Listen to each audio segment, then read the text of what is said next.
أما بعد فأعوذ بالله من الشيطان الرجيم بسم الله الرحمن الرحيم صراط الذين أنعمت عليهم غير المغضوب عليهم ولا الضالين صدق الله العظيم۔ سورہ فاتحہ کی تفسیر کا سلسلہ چل رہا تھا۔ الحمدللہ اس سلسلے میں سورہ فاتحہ کی 5 آیات کی تفسیر مکمل ہوئی۔ آخری 2 آیتوں پر بات چل رہی تھی۔ اللہ رب العزت ان آخری 2 آیتوں میں ہمیں صراط مستقیم کی پہچان کرنے کا طریقہ بتا رہے ہیں۔ صراط مستقیم کا مطلب بیان کرنے کے ساتھ ساتھ ہمیں یہ بھی بتا رہے ہیں کہ صراط مستقیم کی علامات کیا ہیں۔ ان 2 آیتوں میں اللہ رب العزت نے ہمیں 2 علامتیں بیان فرمائیں۔ ایک علامت مثبت انداز میں بیان فرمائی، پازیٹیو انداز میں، اور ایک منفی انداز میں بیان فرمائی، نیگیٹو انداز میں۔ یعنی ایک آیت میں یہ بتلایا کہ یہ راستہ جو میں بتا رہا ہوں یہ صراط مستقیم کا راستہ ہے، اس راستے کو اختیار کرو گے تو صراط مستقیم پر تم چلنے والے بنو گے۔ دوسری آیت میں یہ بتایا کہ یہ صراط مستقیم کا راستہ نہیں ہے، اگر تم اس راستے پر چلو گے تو تم راہ راست سے بھٹک جاؤ گے، تم ہدایت پر قائم نہیں رہ سکو گے، گمراہی کے دلدل میں پھنس جاؤ گے۔ ان آیتوں میں اللہ رب العزت نے یہ علامتیں بیان کی۔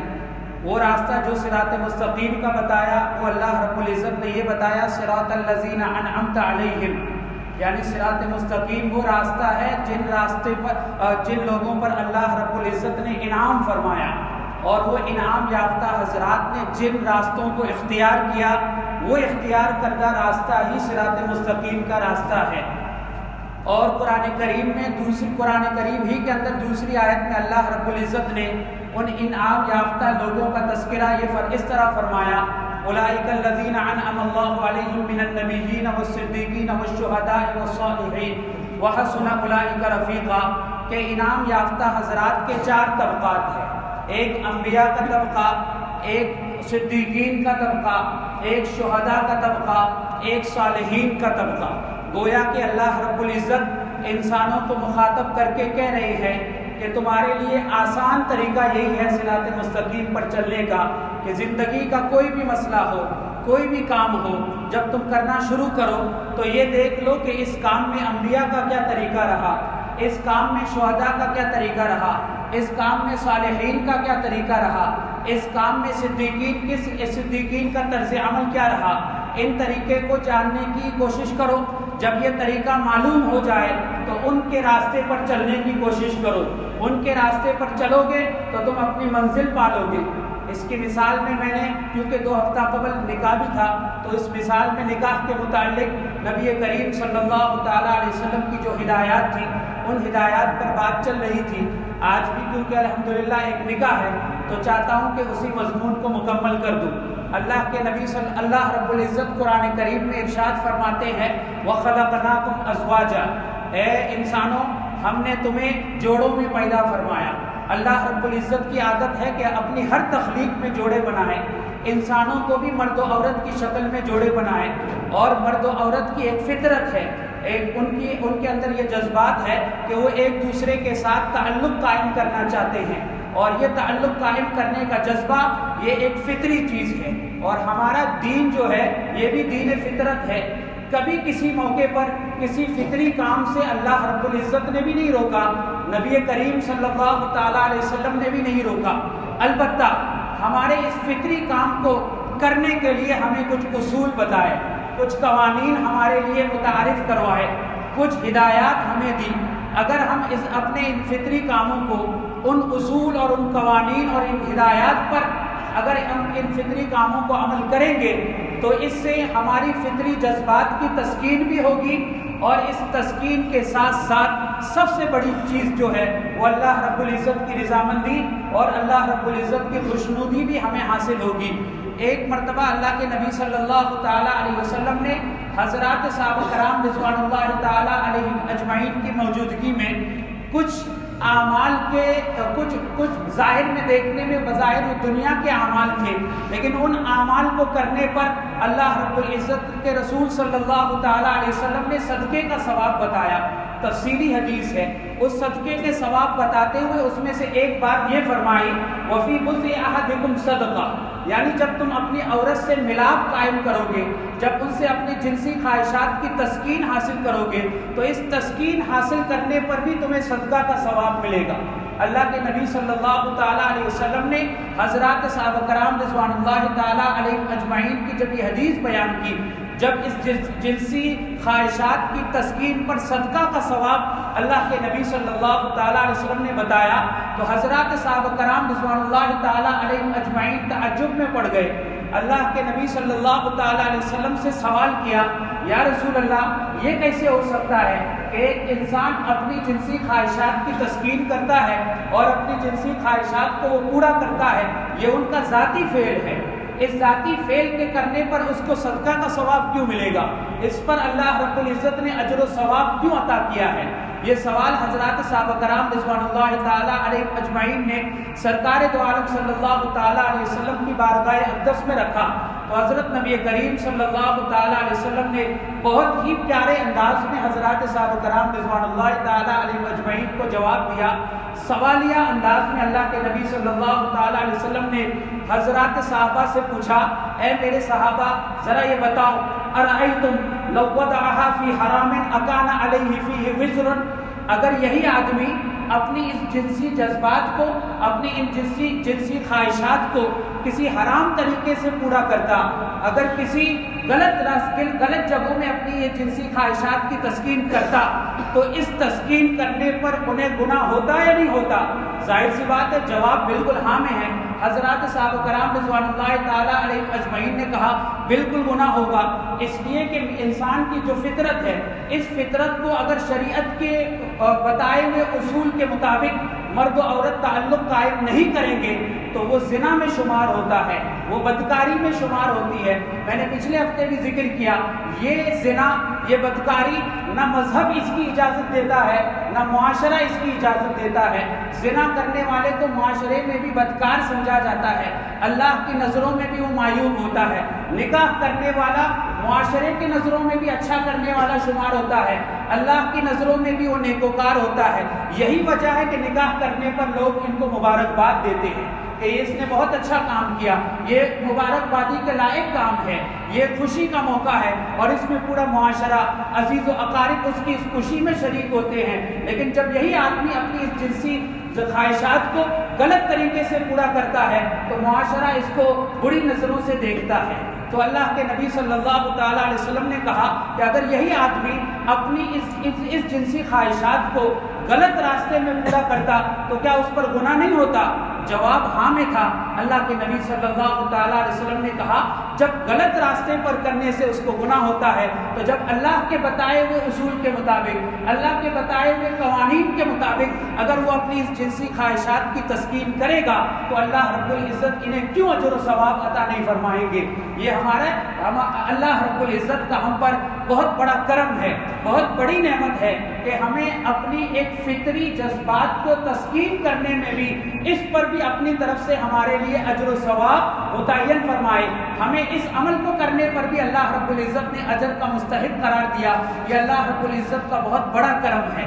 تو اس لحاظ سے اس حدیث سے یہ پتہ چلتا ہے کہ نکاح فطری عمل کے ساتھ ساتھ ایک عبادت بھی ہے، اس کے اندر عبادت کا پہلو بھی ہے، اور اللہ رب العزت نے اس کو صرف عبادت کا پہلو نہیں رکھا، جیسا کہ میں نے گزشتہ ہفتے بھی بتایا کہ اللہ رب العزت نے جب اپنی تخلیق کی، اپنی قدرت کی نشانیاں بیان کی تو ان نشانیوں میں سے اس رشتے کو بھی بیان کیا۔ وَمِنْ آيَاتِهِ أَنْ خَلَقَ لَكُم مِّنْ أَنفُسِكُمْ أَزْوَاجًا لِتَسْكُنُوا إِلَيْهَا وَجَعَلَ بَيْنَكُم مَّوَدَّةً وَرَحْمَةً۔ اس آیت میں اللہ رب العزت نے مزید ایک بات یہ فرمائی، نکاح کے 3 فوائد ذکر کیے۔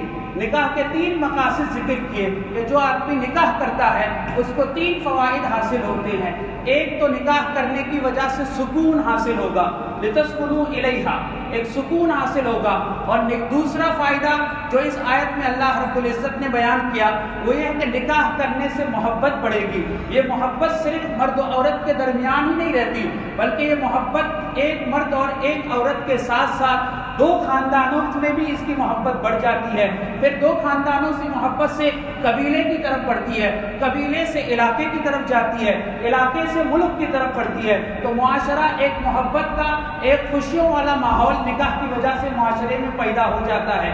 تو یہ دوسرا فائدہ، پہلا فائدہ نکاح کرنے سے سکون حاصل ہوتا ہے، دوسرا فائدہ نکاح کرنے سے محبتیں بڑھتی ہے، تیسرا فائدہ جو اس آیت میں اللہ رب العزت نے بیان کیا، نکاح کرنے سے آپس میں ایک دوسرے کے اوپر رحمت اور شفقت کرنے کا جذبہ پیدا ہوتا ہے۔ وَجَعَلَ بَيْنَكُمْ مَوَدَّةً وَرَحْمَةً، مودت کا معنی ہے محبت، رحمت کا معنی ہے رحمت اور شفقت۔ تو یہ نکاح کی برکت ہوتی ہے کہ معاشرے میں، گھروں کے اندر رحمتیں ہوتی ہے، شفقتیں ایک دوسرے کے بارے میں آتی ہے، اور معاشرے میں ایک دوسرے کے ساتھ خیر خواہی کرنے کا جذبہ پیدا ہوتا ہے۔ تو اس آیت میں اللہ رب العزت نے یہ 3 فائدے ذکر کیے۔ اسی طرح حضرت اللہ رب العزت نے قرآن کریم میں اس نکاح کے عمل کو انبیاء کا طریقہ بتایا، ہمیں صراط مستقیم میں بھی یہی بتایا کہ اگر تمہیں صراط مستقیم پر چلنا ہو تو انبیاء کے راستے پر چلنا ہوگا، تو نکاح بھی انبیاء کا طریقہ ہے۔ وَلَقَدْ أَرْسَلْنَا رُسُلًا مِّن قَبْلِكَ وَجَعَلْنَا لَهُمْ أَزْوَاجًا وَذُرِّيَّةً، ہم نے کچھ رسول بھیجے ہیں آپ سے پہلے بھی، اور ہم نے ان تمام رسولوں کے لیے بیویاں متعین کی اور ان کی اولاد بھی ہم نے بنائی ہے۔ تو نکاح کرنا اور اولاد کا حصول یہ نبیوں کا طریقہ ہے۔ اسی طرح نبی کریم صلی اللہ تعالیٰ علیہ وسلم نے ایک حدیث میں ارشاد فرمایا، اربع من سنن المرسلین، انبیاء کی 4 سنت، 4 چیزیں انبیاء کی سنتوں میں سے ہیں، ان 4 سنتوں میں سے ایک سنت اللہ کے نبی صلی اللہ تعالیٰ علیہ وسلم نے نکاح کو قرار دیا۔ تو اور دوسری حدیث میں تو نبی کریم صلی اللہ تعالیٰ علیہ وسلم نے نکاح کی سنت کو اپنی طرف منسوب کرتے ہوئے بڑی شان سے یہ ارشاد فرمایا، النکاح من سنتی، نکاح میری عظیم سنت ہے۔ اور ایک بخاری کی روایت میں اللہ کے نبی صلی اللہ تعالیٰ علیہ وسلم ارشاد فرماتے ہیں، اتزوج النساء، میں عورتوں سے نکاح کرنے والا ہوں، فمن رغب عن سنتی فلیس منی، یہ اس موقع پر یہ حدیث ارشاد فرمائی کہ جو آدمی میری سنت سے اعراض کرے گا اس کا میرے ساتھ کوئی تعلق نہیں ہوگا، وہ اپنے آپ کو میرے ساتھ منسوب نہ کرے، وہ اپنے آپ کو میرے ساتھ تعلق قائم نہ رکھے، وہ میرے ساتھ تعلق کرنے کے لائق نہیں ہے، وہ میرے ساتھ تعلق قائم کرنے کا اہل نہیں ہے۔ اس طرح نبی کریم صلی اللہ تعالیٰ علیہ وسلم نے اس حدیث میں ارشاد فرمایا۔ تو یہ نکاح اپنی عزت، اپنی ناموس کی حفاظت کا بھی بہترین ذریعہ ہے۔ اللہ کے نبی صلی اللہ تعالیٰ علیہ وسلم امت کے نوجوانوں کو مخاطب کر کے کہہ رہے ہیں اور ان نوجوانوں کو پاک بازی کی تعلیم، پاکیزہ زندگی گزارنے کی تلقین کرتے ہوئے فرماتے ہیں، یا معشر الشباب، اے امت کے نوجوانوں، من استطاع منکم الباءۃ فلیتزوج، تم میں سے جو آدمی شادی کرنے کی اہلیت رکھتا ہے، طاقت رکھتا ہے، اسے چاہیے کہ شادی کرے۔ پھر آگے اللہ کے نبی صلی اللہ تعالیٰ علیہ وسلم نے اس کے 2 فائدے بیان کیے، فإنہ احسن للفرج، شادی کرنے سے، نکاح کرنے سے شرمگاہ کی حفاظت ہو جاتی ہے، یعنی پاک دامنی حاصل ہو جاتی ہے۔ پاک دامنی عظیم مومن کی صفت ہے۔ اللہ کے نبی صلی اللہ تعالیٰ علیہ وسلم نے بھی اپنی تعلیمات میں، قرآن کریم میں بھی اس صفت پر مرد و عورت دونوں کے لیے بڑے زور شور سے، بڑی شان سے اور بڑے واضح انداز میں مرد و عورت دونوں کو یہ تلقین فرمائی کہ اپنی زندگی کو پاک دامن رکھو، اپنی زندگی کو پاک صاف رکھو۔ ہمارے معاشرے میں صرف پاک دامنی عورتوں میں دیکھی جاتی ہے، مردوں کا کوئی لحاظ نہیں کیا جاتا۔ عام طور پر جب رشتہ تلاش کیا جاتا ہے تو دیکھا جاتا ہے کہ یہ عورت پاک دامن ہے یا نہیں۔ اسی طرح عورت کا بھی حق ہے کہ وہ یہ دیکھے کہ یہ مرد پاک دامن ہے یا نہیں۔ والحافظین فروجہم والحافظات، شرمگاہوں کی حفاظت صرف عورتوں کے لیے نہیں ہے، مردوں پر بھی شرمگاہوں کی حفاظت کرنے کا حکم آیا۔ تو نکاح کرنے سے پاک دامنی حاصل ہوتی ہے، عفت حاصل ہوتی ہے۔ دوسری بات، پہلی بات وَأَحْسَنُ لِلْفَرْجِ، پاک دامنی حاصل ہوتی ہے۔ دوسرا فائدہ جو اس حدیث میں بیان کیا، اغض للبصر، کہ نظریں، نگاہیں نیچی ہو جاتی ہے۔ بے حیائی کا ماحول ختم ہو جائے گا، نگاہیں نیچے ہو جائے گی تو حیا والی زندگی آئے گی، حیا والی نظریں انسانوں میں پیدا ہوگی، معاشرہ حیا کا ایک مثالی نمونہ بن جائے گا۔ لیکن آج افسوس کے ساتھ کہنا پڑتا ہے، نبی کریم صلی اللہ تعالیٰ علیہ وسلم نے جس عمل کو حیا کی زندہ کرنے کا طریقہ بتایا، آج ہم اسی عمل کی بنیاد پر بے حیائی پھیلا رہے ہیں، نکاحوں میں ناچ گانے عام ہو رہے ہیں، اسی طرح بے حیائیاں، عریانیت، فحاشیت اور اسی طرح مخلوط محفلیں۔ حالانکہ یہ نکاح معاشرے میں حیا پیدا کرنے کے لیے آیا، معاشرے کو حیا کا نمونہ پیش کرنے کے لیے آیا، لیکن ہم نے اسی عمل کو بے حیائی کا ذریعہ بنا دیا۔